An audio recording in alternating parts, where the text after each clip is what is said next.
Hope lives always.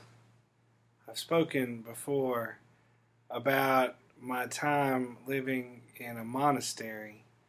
I didn't stay for very long, just a week, but it was during a time in my life where I was searching for God, searching for hope, searching for purpose.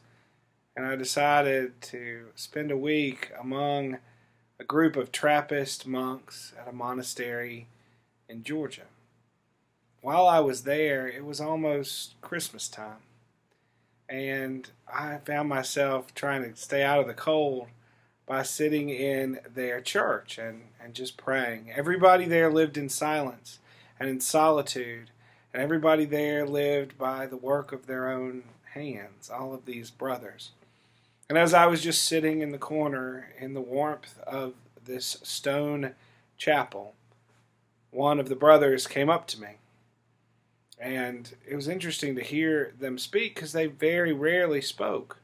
And he said, "Do you like to read? Have you read a lot of books? Would you like to read a book?" And I said, "Well, sure." And he brought me his book, which I still have. It's called The Whole Man, Meditations on the Life of Christ. And it's interesting to read how a monk, how a brother looks at the different characters in the Bible from their unique perspective. And I wanted to share just a passage from this. Here, the writer of this book, William Reams is his name. Brother William Reams writes this. He's talking about John the Baptist. "It's not easy to finish talking about the greatness of John the Baptizer. He was alone. All his life he was alone.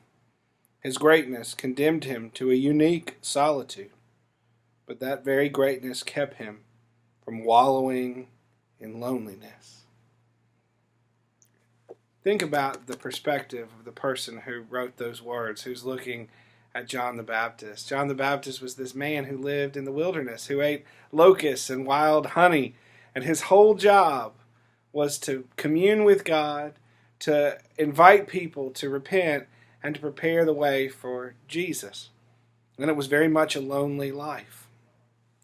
Many people would say that a monk lives a lonely life, that their faith and what God requires of their faith requires solitude, requires loneliness. And this man looks at John and sees him as great. And he sees that it is that solitude, it is that greatness of John and accepting that part of his faith that keeps him from being lonely. Right now, many of us are lonely. This is the loneliest time that I can picture for the most amount of people, that's for sure. And maybe it is our faith. Maybe it is our clinging to hope that can help us to not be lonely in a time where everything else points toward loneliness. It certainly meant something to the brother who wrote this book. And when he brought me this book, as I sat alone in that chapel, it made me feel like I wasn't as alone as I thought. Made me feel and realize that even there, even in the cold, hope lives always.